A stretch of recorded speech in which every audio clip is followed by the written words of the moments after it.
우리 옆에 있는 분들, 앞뒤에 있는 분들 인사 좀 나눌까요? 반갑습니다. 예, 한 주 동안 안녕하셨습니까? 아버지를 아버지라 형을 형이라 부르지 못하고 누구의 말인가요?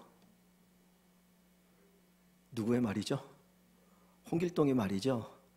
아버지를 아버지라 부르지 못하고 형을 형이라 부르지 못하고. 홍길동은 양반 집에서 태어났습니다. 아버지는 양반이고 어머니는 노비였습니다. 그래서 조선시대에 아버지는 양반이나 어머니가 노비거나 쌍노이면 서자, 서얼이 되어서 양반이 되지 못하고 천대를 받습니다. 이 홍길동은 태어나서 서자로 태어났기 때문에 천대를 받다가 결국 집을 떠나서 도적대 우두머리가 되고, 그 당시 사회의 부정부패를 보면서 이건 아니다. 그래서 탐관 우리들의 재산을 빼앗아서 가난한 자들에게 나눠주는 의적이 되었지요. 근데 성경에 보면 이 홍길동과 비슷한 인물이 하나 나오는데, 오늘 우리가 읽은 입다라고 하는 사람입니다. 저희들이 사사기를 통해서 사사들 한 사람 한 사람 쭉 살펴보고 있는데 13명의 사사가 사사기에 기록되어 있습니다. 그런데 어떤 사람은 그냥 간단하게 한 절, 두 절 정도의 이야기가 기록되어 있고, 이렇게 길게 기록되어져 있는 사사들이 있는데 저희들이 그 사사들을 쭉 살펴보고 있습니다. 이 입다는 아버지는 그 지역의 유지였어요. 장로급입니다. 아버지 이름이 길르앗이었고 어머니는 기생입니다. 아버지는 지역의 유지이고 어머니는 기생이다 보니까 이 입다는 태어나서부터 사랑받지 못하고 멸시천대를 받습니다. 그 아버지의 정식 아내가 있죠. 그 아내가 이제 자식들을 여러 낳았는데 그 형제들로부터 이 입다가 계속해서 미움을 받는 거예요. 너 같은 게 우리 형제라는 게 창피하다. 그리고 조금씩 나이가 먹으면 무슨 생각을 하냐면, 네가 우리 아버지가 되어지면 나중에 아버지가 돌아가시면 유산을 나눠야 되는데 너에게도 줘야 되니까 이건 말이 안 돼. 너 같은 건 필요 없으니까 나가라는 거예요. 그러니까 태어나서부터 집을 나올 때까지 평생 서름 가운데 살았던 거예요. 아버지를 아버지라 부르지도 못하고 형을 형이라고 부르지도 못하고, 그래서 이렇게 사느니 내가 집을 떠나는 게 낫겠구나, 마음이 편하겠구나. 그래서 할 수 없이 집을 떠나야 되는 것이 입다의 모습이었습니다. 여러분, 만약에 여러분들이 이런 서자로 산다고 생각해 보십시오. 얼마나 그 인생이 힘들고 어렵겠습니까? 하루하루가 지옥같이 않겠습니까? 아버지지만 아버지 같지도 않고, 어머니는 기생이어서 아무런 힘도 없고, 형들이 자기를 비난하고 비판하고 헐뜯고, 더 이상 견딜 수가 없는 거예요. 이런 입다가 집을 떠나서 노비라고 하는 곳에 정착을 하게 됩니다. 그런데 유유상종이라고 상처를 안고 있는 이 입다에게 상처받은 사람들이 모여들기 시작합니다. 오늘 우리가 읽은 본문 여기 3절에 보면, 이에 입다가 그의 형제들을 피하여 놋 땅에 거주하며 얼마나 박해가 많았든지 견딜 수가 없어서 그 집을 나와서 놋 땅에 거주합니다. 그랬더니 잡류가 그에게로 모여와서 그와 함께 출입하였더라 해서 여기 잡류라고 하는 표현이 있는데, 이렇게 그 음식점에 뭡니까, 그 매운탕집에 가니까 보통 뭐 쏘가리, 모래무지, 메기, 그리고 이런 거 말고 잡류, 잡고기 해가 주더라고요. 잡류라고 하는 거는 별 볼 일 없다라는 뜻이잖아요. 여기에 잡류라고 하는 깡패를 얘기하는 건 아니고요. 가난한 사람들, 병든 사람들, 그리고 서름 많은 사람들, 상처 많은 사람들을 얘기합니다. 이런 사람들이 소문을 듣고, 야, 그 입다라고 하는 사람이 있는데 그 사람 괜찮다고 하더라. 힘도 있고 그 사람한테 가면 그 사람이 우리를 보호해 줄 거야. 그래서 하나씩 모여들기 시작했다가 큰 무리를 이루게 되었어요. 그래서 소문이 점점점 퍼져나가기 시작합니다. 놋 땅이 입다야, 야, 그 사람 괜찮은 사람이야, 이런 소문이 퍼져나갔는데, 이때에 이스라엘의 상황이 어떠했냐면 암몬이라고 하는 족속에 의해서 계속해서 억압을 당하는 거예요. 이 암몬이라고 한 나라는 어떤 나라냐면, 아브라함의 조카가 있죠. 조카가 누구입니까? 롯이에요. 롯. 아브라함의 조카가 롯인데 자기 아들처럼 사랑을 했다가 이제 헤어집니다. 그래서 소돔성에서 거주하다가 소돔성이 너무 죄악이 심하니까 하나님께서 유황불로 멸망을 시키고 소돔성에 떠나서 이제 가는데, 자기 아내가 있었어요. 아내가 뒤를 돌아보지 말라고 했는데 뒤를 돌아보다가 뭐가 됐나요? 소금기둥이 되었죠. 이런 건 아시죠? 소금기둥이 되었어요. 그랬더니 아버지의 아내가 없고 두 딸밖에 없으니까 이 딸들이 무슨 생각하냐면, 그래도 사람이 대를 이어야 되는데 우리 아버지에게 대를 이어줄 사람이 없다. 그러니 우리가 대신 아버지의 대를 잇자 그래가지고 아버지에게 술을 이빠이 먹이고 아버지가 잠들었을 때 이 딸들이 아버지와 동침을 한 거예요. 그래서 낳은 아들이 둘이 있는데 하나는 큰 언니가 낳은 아들을 암몬, 두 번째 낳은 아들을 베나미라고 얘기하는 데서 암몬과 모압의 조상이 되어져요. 그러니까 여기 암몬이 이스라엘을 공격하고 18년 동안 억압했다라고 하는 것은 롯의 후손인 암몬 족속에 의해서 이런 고난을 당하게 됩니다. 근데 우리가 성경을 쭉 살펴본 것처럼 이스라엘이 고난을 당하는 가장 궁극적인 이유는 뭡니까? 하나님을 떠났기 때문이에요. 하나님을 떠났기 때문에 하나님이 한 우상 숭배를 하고 나니까 하나님께서 너희가 나에게 등 돌렸지 나도 너희 살펴보지 않을 거야. 니네 한번 마음대로 살아봐. 그래 놓으니까 그들이 이제 여러 민족에서 고난을 당하고 요 입다 시대에는 암몬에 의해서 고난을 당하게 되는 겁니다. 이제 장로들이 모였습니다. 그들이 지도자 아닙니까? 야, 우리가 어떻게든지 암몬과 싸워서 우리를 지켜야 되는데 야, 누가 우리의 대장이 되겠느냐 찾는데 사람이 없는 거예요. 용맹한 사람, 그리고 전쟁에 능한 사람, 많은 사람 따를 만한 사람을 찾는데도 없어요. 그래서 이제는 찾다가 들었던 소문에 의해서 입다라고 하는 그 사람이 용맹하고 그리고 능력 있고 우리의 대장이 되면 분명히 우리가 이길 수 있을 것이다. 그 입다를 우리의 지도자로 삼자. 그래서 입다에게 찾아갑니다. 입다가 그 장로들이 오는 것을 보고 장로들과 이야기하는데 장로들이 쭉 이야기하죠. 그랬더니 이 입다가 하는 이야기가 당신들이 나를 미워해서 내 아버지 집에서 쫓겨날 때 당신들 함께 하지 않았느냐. 근데 이제 와서 무슨 나를 부르고 나를 당신들의 우두머리가 되게 하느냐. 말도 안 된다 그러고 거절합니다. 그럼에도 불구하고 어떻게든지 이 암몬으로부터 해방돼야 되니까 당신이 우리를 도와달라. 당신이 우리를 도와서 전쟁에 이기면 당신이 우리의 지도자가 된다. 우리의 우두머리가 된다. 그래 도와달라 요청을 해서 이제 내가 하나님 앞에 기도하고 하나님의 인도하심 가운데 가겠다. 그래서 이스라엘의 지도자가 됩니다. 결국은 이 입다를 통해서 이스라엘이 암몬으로부터 해방되어지는 사건이 11장의 내용입니다. 근데 이 입다는 기생의 아들이라고 했어요. 기생의 아들. 근데 우리가 사사기의 사사들을 쭉 살펴보았는데 그 사사들의 공동점이 뭔지 아십니까? 비주류예요. 비주류. 소위 말해서 사람들로부터 멸시천대받는 사람들, 우리의 지도자감이 아니라고 하는 사람들이 사사예요. 첫 번째 사사가 누구냐면 온니엘입니다. 온니엘. 이 사람 조금 나중에 얘기할게요. 갈렙의 조카이고 두 번째가 에훗이라는 사람이 에훗이 왼손잡이? 에훗 그러죠. 왜 왼손잡이라고 그랬습니까? 원래 왼손을 쓰는 사람이 아니고 오른손에 장애가 있어서 왼손을 쓰게 된 사람, 그러니까 장애인이에요. 근데 구약 성경에 보면 앞에 보면 레위인들이 성막에서 일을 할 때에 장애가 있으면 그들은 성막에서 일도 못했어요. 장애가 있는 사람은 성전에 들어가지 못했어요. 그러니까 장애인이 얼마나 멸시를 받았겠습니까? 그런데 하나님은 그런 장애인인 에훗을 이스라엘 사사로 세우셨습니다. 세 번째 사사가 누구였습니까? 우리가 봤던 드보라죠.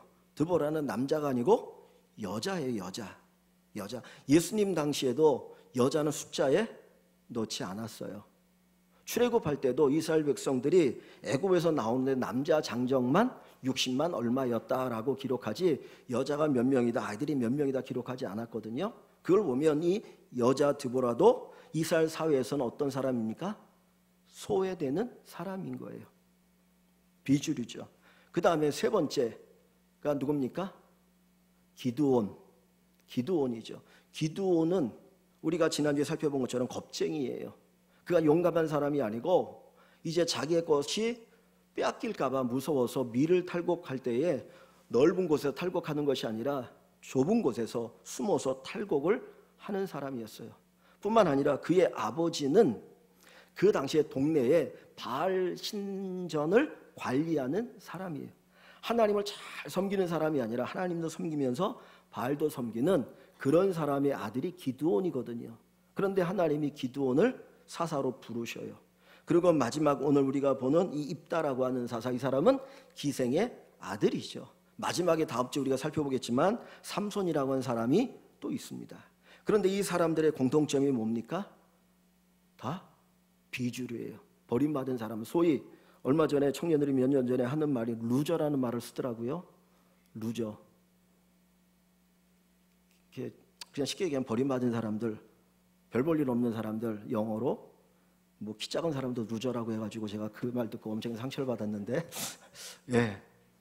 근데 자, 온니엘은 갈렙의 조카라고 그랬어요. 갈렙의 조카. 갈렙하면 여호수아 갈렙 대단한 믿음의 사람이잖아. 이스라엘 지도자였고. 근데 갈렙의 출신 성분을 보면 원래 갈렙은 이스라엘 사람이 아니에요. 혈통적으로.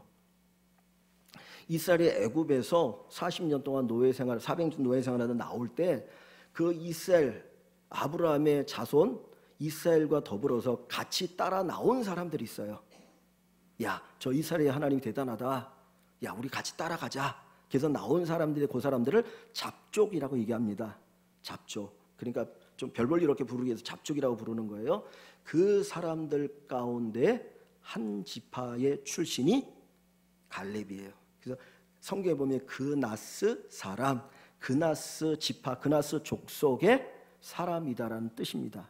그러니까 온니엘이 갈렙의 조카이니까 대단한 사람인 것 같지만 그 출신 성분을 보면 그 사람도 정통 이스라엘 사람이 아니고 편입해 들어온 사람인 거예요. 그러니까 성경에 사사기에 나오는 사사들 대부분을 보면 다 비주류의 사람들이에요. 그러면 한 가지 질문이 있습니다. 이 사사 시대에 사사될 만한 사람들이 진짜 이런 사람들밖에 없을까? 좀 가문이 좋고 능력 있고 지혜 있고 똑똑하고 사람들에게 인정받고 신앙 좋은 사람이 진짜 없었나요? 없었을까요? 제가 생각할 때는 있었을 것 같아요. 있을 가능성이 있습니까? 없습니까? 있겠죠. 그죠? 있겠죠. 그런데 하나님은 그런 사람들 가운데서 사사를 택하지 않으시고 이 사회의 비주류에 속하는 사람들 가운데서 사사를 불러 세우셨다라는 거예요. 왜 하나님이 그러실까? 우리가 사실 이 이야기를 들으면서 어떤 사람들은 정말 은혜가 되는 사람이 있어요. 저 같은 사람. 비주류니까. 하나님이 나 같은 사람을 부르셔서 세우셨다. 그런데 반대로 아주 조건이 좋은 사람들, 태어날 때부터 금수저로 태어나고 부모님이 사회적인 영향력이 있고 재산도 많고 그런 사람들에게는 이 이야기가 감동 있게 들려오는 것이 아니고 어떻게 보면 거부감 있게 들려질 수 있다라는 거죠. 하나님께서는 가난한 사람들만 좋아하시나? 없는 사람들만 좋아하시나? 우리는 뭐야? 성경의 그 고린도전서에 보면 1장에 이런 말씀이 있습니다. 제가 여러 번 인용했는데 하나님은 어리석은 자를 택하서 지혜로운 자를 부끄럽게 하시고 약한 자를 택하셔서 가난한 자를 강한 자를 부끄럽게 하신다 그랬어요. 이 말씀을 들으면 내가 어리석거나 내가 약할 때 이 말이 은혜가 돼요. 그죠? 그런데 내가 나름대로 사회적으로 뭔가 있다고 생각하면 이 말이 은혜가 안 되는 거예요. 마치 하나님이 나를 거부하는 것처럼 느껴질 수 있거든요. 마태복음에 보면 8복이 나오죠. 첫 번째 복이 뭡니까? 심령이 가난한 자가 복이 있나니 그랬어요. 심령이 가난한 자가 복이 있나니 천국이 그들의 것입니다. 근데 누가복음에는 똑같은 거를 어떻게 표현하냐면 가난한 자가 복이 있나니 그랬어요. 마태복음에는 마음이 가난한 사람이 복이 있다 그랬는데 누가복음에는 가난한 사람이 복이 있다는 거예요. 그리고 그 뒤에 화를 얘기할 때 부자에게 화가 있다는 거예요. 아니 그 말을 딱 보면 무슨 생각이 듭니까? 하나님은 가난한 자를 편애하고 부자는 배척하는가? 이 생각을 할 수 있어요. 그죠? 어떤 한 부자 청년이 있었습니다. 이 청년이 정말 어떤 영생에 대한 갈망이 있어서 예수님을 찾아왔어요. 예수님, 제가 어떻게 하면 영생을 얻을 수 있겠습니까? 그랬더니 예수님이 야, 너 계명을 아니? 그 계명을 지켜라. 저는 어렸을 때부터 그 계명 다 지켰어요. 그 말을 딱 들으시고 주님이 하신 말씀이 너에게 한 가지 부족한 게 있어. 뭔지 알아? 네가 되게 부자인데 그 재물을 다 팔아서 가난한 자에게 주고 너는 나를 따르라. 여러분 같으면 다 팔고 주님 따르겠습니까? 내가 좀 잘 살아요. 그래서 예수 믿으려고 하는데 하나님께서 야, 그거 다 팔고 가는 자한테 나눠주고 너 나 따라와. 예수 믿겠습니까? 믿을 사람 거의 없을 거예요. 그죠? 근데 이 부자 청년에게 그렇게 얘기하시니까 이 청년이 고민하다가 돌아갔어요. 그랬더니 그 다음에 예수님이 뭐라고 말씀하냐면 이게 가관인 거예요. 부자가 천국에 들어가기가 낙타가 바늘기로 들어가는 것보다 어렵다 그랬어요. 부자가 천국에 들어가는 것이 낙타가 바늘기로 들어가는 것보다 어렵다. 부자가 되는 게 죄인가요? 부자로 사는 게 죄입니까?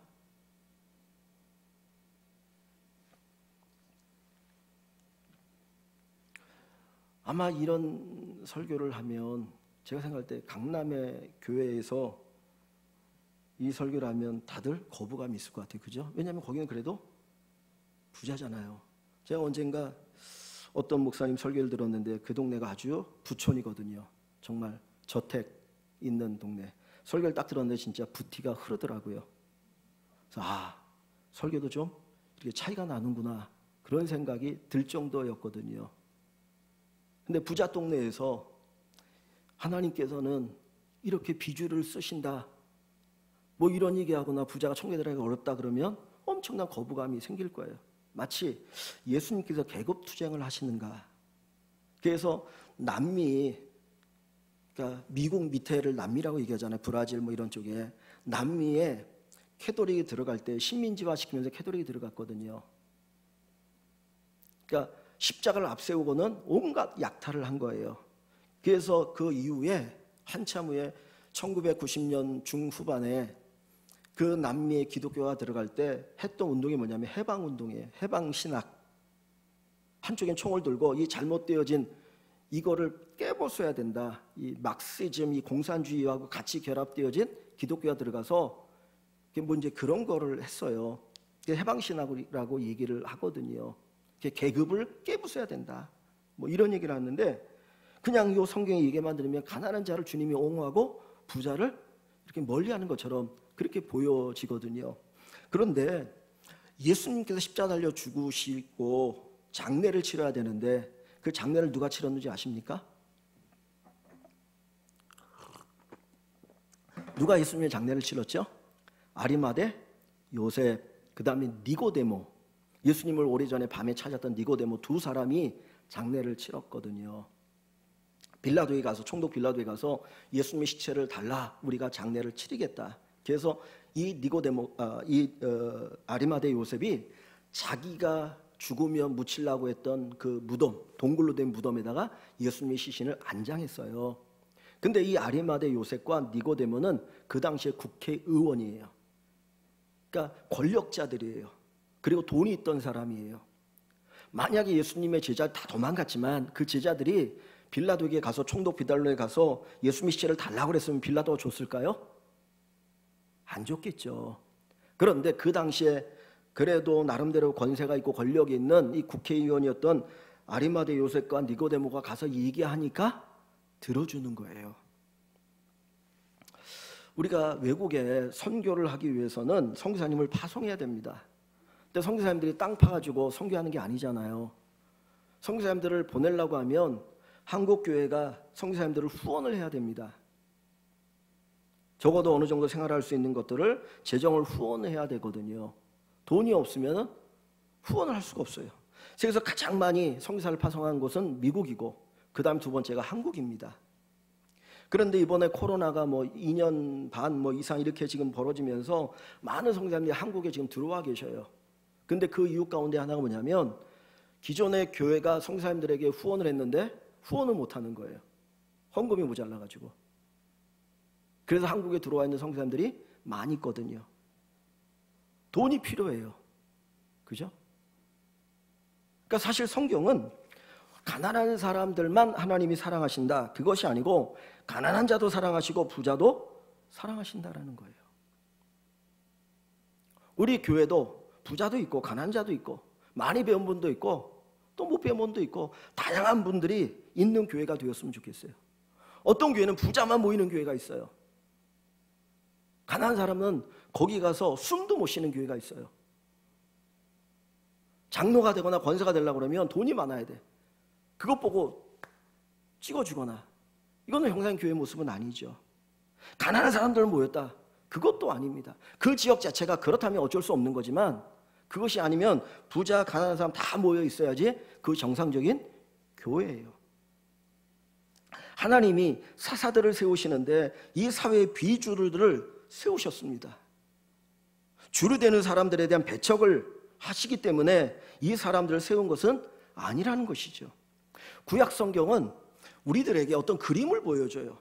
신약은 예수님의 말씀을 통해서 그 구약이 말하고자 하는 것이 무엇인지를 깨닫게 하고, 이 구약 성경은 아직 계시가 완전하지 않기 때문에 사람들에게 어떤 그림이나 사건이나 인물을 통해서 하나님 말씀하고자 하는 것을 우리에게 가르쳐 준다는 거예요. 그러면 구약에서 이런 여러 사사들, 사회적으로 비주류 같은 이런 사람들을 하나님이 세우셔서 쓰시는데 그 이유가 어디에 있느냐? 비주류니까 쓴다가 아니고 그 이면에 하나님의 뜻이 있다는 거죠. 사울이 이스라엘의 첫 번째 왕이었습니다. 근데 이 사람이 교만해졌어요. 그 하나님의 말씀을 듣지 않고 불순종해요. 그래서 하나님 결국은 사울을 폐위시킵니다. 그리고 나서 이스라엘의 새로운 왕을 세우려고 할 때 그 이새의 아들 가운데서 내가 왕감을 이미 찍어놨으니까 사무엘 네가 가서 그에게 기름을 부으라는 거예요. 그래서 사무엘 선지자가 기대하는 마음으로 가서 그 집에 갔습니다. 이제 7명의 아들들이 이렇게 쫙 한 줄로 섰어요. 맨 첫 번째 엘리압부터 시작해가지고 쭉 7명의 아들이 섰는데 딱 그 얼굴을 보는 순간 사무엘 선지자의 마음속에 야, 저 맏아들 엘리압이 진짜 왕감이구나. 저가 이스라엘의 왕감이야. 그리고 그에게 그냥 기름을 부으려고 합니다. 그랬더니 하나님이 아니다 라고 막으셔요. 그래서 하는 말씀이 뭐냐면 사람은 외모를 보지만 나 여호와는 어디를 봐요? 중심을 보신다 그랬어요. 중심을 보신다. 그래서 7의 아들들을 다 봤는데 거기에 하나님 택한 아들이 없었어요. 그래서 마지막 8번째 양을 치고 있는 다윗을 불러오게 하고 하나님이 세우신 줄 알고 그에게 기름을 부었습니다. 하나님은 뭐를 보신다고 하니까 중심을 보신다고 그랬어요. 단순히 내가 가지고 있는 그 사회적인 지위가 뭐냐 그거로 판단하지 않으셔요. 그냥 가난하다고 해서 또는 부자라고 해서 배척하거나 선택하는 것은 아니라고 하는 것입니다. 하나님이 보시는 진짜 그들을 통해서 말씀하고자 하는 게 뭡니까? 바로 마음의 겸손이에요. 믿음이 표현되어지는 것이 뭡니까? 겸손으로 표현되어지죠. 이 사람들은 아무런 드러낼 만한 것, 자랑할 만한 것, 의지할 만한 것이 없었던 사람들이에요. 그죠? 사회적인 지위도 없었고 돈도 없었고 그런 사람들이기 때문에 이들은 누구를 의지합니까? 하나님을 의지하는 거예요. 하나님 아니면 나는 살 수 없습니다. 하나님 아니면 우리 민족은 해방될 수 없습니다. 그 믿음의 고백, 즉 다시 말하면 겸손의 믿음이 그들에게 있었기 때문에 하나님이 그들을 불러서 쓰시는 거예요. 왜 가난한 사람들이나 못 배운 사람들이 예수를 잘 믿습니까? 그 이유는 내가 의지할 만한 것이 없기 때문일 수 있어요. 그죠? 그런 면에서 정말 나름대로 사회적으로 성공했고 돈도 많고 많이 배웠는데 정말 어린아이같이 순수한 믿음을 가지고 하나님을 섬기는 사람이 있다면 이 사람들은 정말 신실한 하나님 기뻐하는 믿음의 사람인 거예요.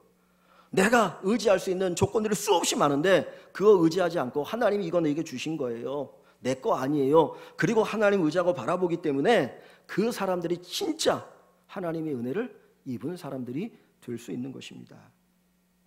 그러니까 우리의 조건과 환경과 관계없이 우리가 하나님을 의지하고 하나님이 나의 능력입니다. 이 고백을 한다면 그것은 바로 하나님의 은혜이고 하나님의 사랑이고 하나님이 귀 쓰시는 사람이 될 수 있게 만드는 것이죠.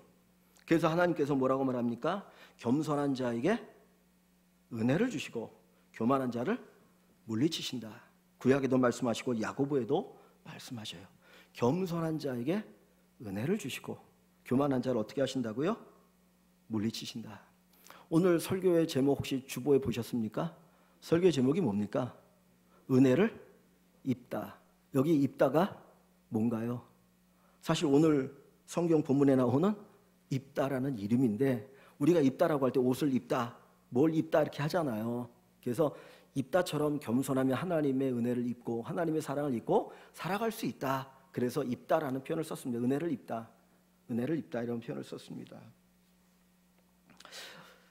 하나님이 진짜 사랑하는 사람 가운데 하나가 다윗이에요. 근데 다윗이 하나님의 특별한 사랑을 받을 수 있었던 이유가 뭐냐면 그 안에 겸손의 믿음이 있었기 때문인데 그 특징이 뭐냐면 하나님께 묻고해요. 안 물어도 될 것도 묻고해요. 당연한 것 같은데도 묻고해요. 하나님 어떻게 할까요? 어떻게 할까요? 그게 다윗의 특징이에요. 여러분들이 사무엘상하를 보시면 쭉 한번 읽어보세요. 읽어보면 다시 끊임없이 하나님 앞에 묻습니다. 하나님 앞에 묻습니다.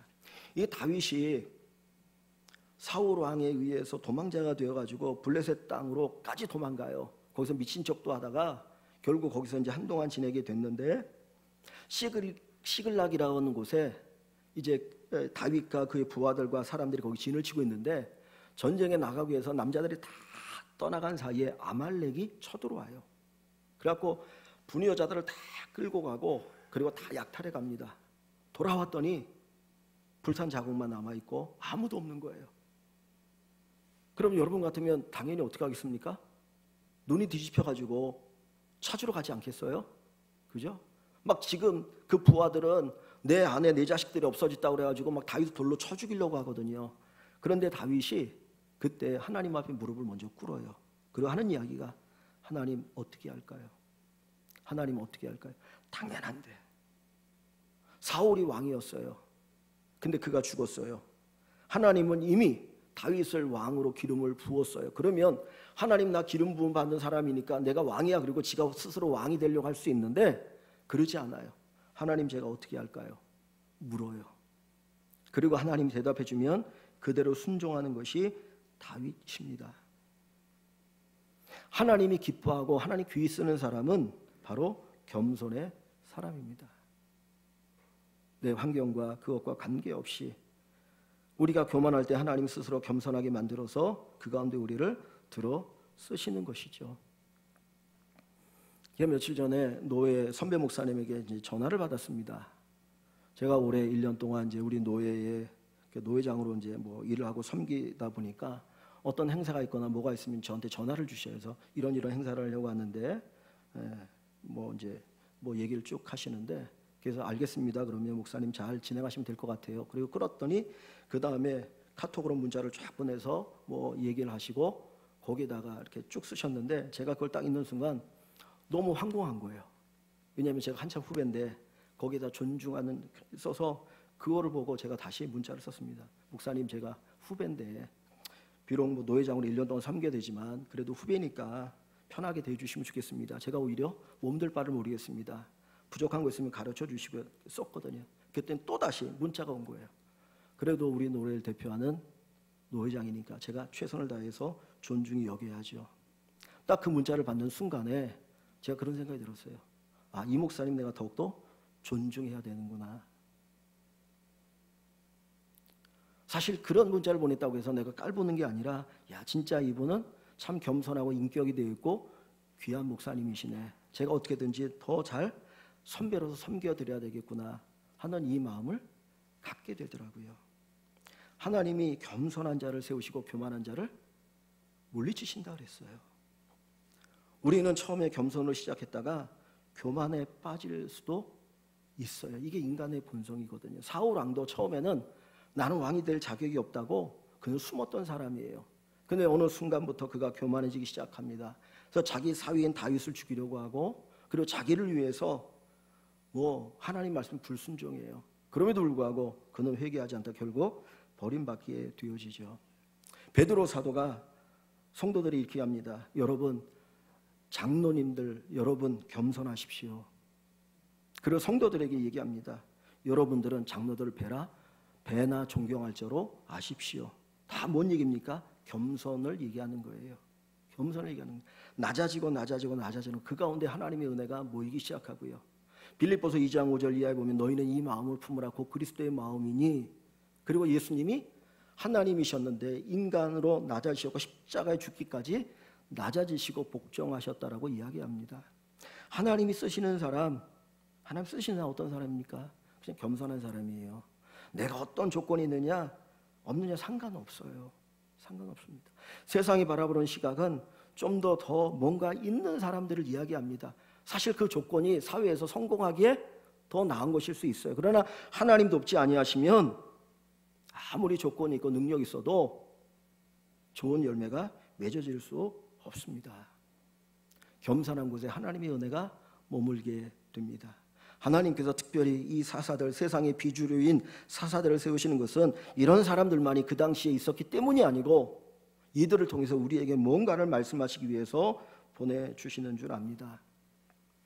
제가 전사 때, 교육전사 때, 신대원 다닐 때죠. 이제 교회에서 목사님들 설교를 듣거나 목사님 목회하는 걸 보면 그런 생각을 했어요. 되게 교만인데, 야, 내가 목사님 난 저 정도는 기본적으로 하겠다. 근데 이런 생각이 저뿐만 아니라 전사들이 다 있어요. 그때 가장 교만하거든요. 내가 주님을 위해서 다 헌신할 것처럼 왔고 내가 다 포기했다고 생각하니까. 근데 제가 나이가 먹으면서 목사가 되고 쭉 지나오면서 보면 내가 그분들 속된 말로 뒤꿈치도 못 쫓아간다는 생각을 가질 때가 많아요. 인격, 신앙, 열심, 헌신 하는 모든 걸 보면 그래서 겸손하게 위를 바라보면서 존중히 여길 줄 아는 사람을 하나님이 귀히 쓰셔요. 그것이 바로 하나님의 은혜이고 하나님의 축복입니다. 은혜를 입다, 은혜를 입다. 여러분 은혜를 입고 싶어 하십니까? 그렇다면 입다처럼 우리가 겸손하면 좋겠습니다. 저도 겸손하고 여러분도 겸손하고 하나님 앞에 겸손하면 사람 앞에 겸손하게 되고 그 겸손이 뭘로 나타나냐면 온유예요. 온유. 사람 앞에 겸손한 거 온유라고 얘기합니다. 그 온유한 자에게 하나님이 복을 주신데 그 복이 뭐예요? 온유한 자가 복이 있나니 땅을 기업으로 받을 것이다. 그랬잖아요. 땅을 기업으로. 온유한 자 어떻게 땅을 기업으로 받아? 이 세상이 이 약육강식의 세상 속에서. 그런데 우리가 보면 알잖아요. 동물들을 보면 맹수 같은 놈들은 다 사라졌어요. 그죠? 하나님이 말씀하신 그대로이실 줄 압니다. 저와 여러분들이 하나님 앞에 진짜 겸손하고 온유한 자가 되어서 하나님 주신 은혜, 사랑, 놀라운 것들을 풍성히 받아 누리는 귀한 축복이 있기를 주의 이름으로 간절히 축원합니다.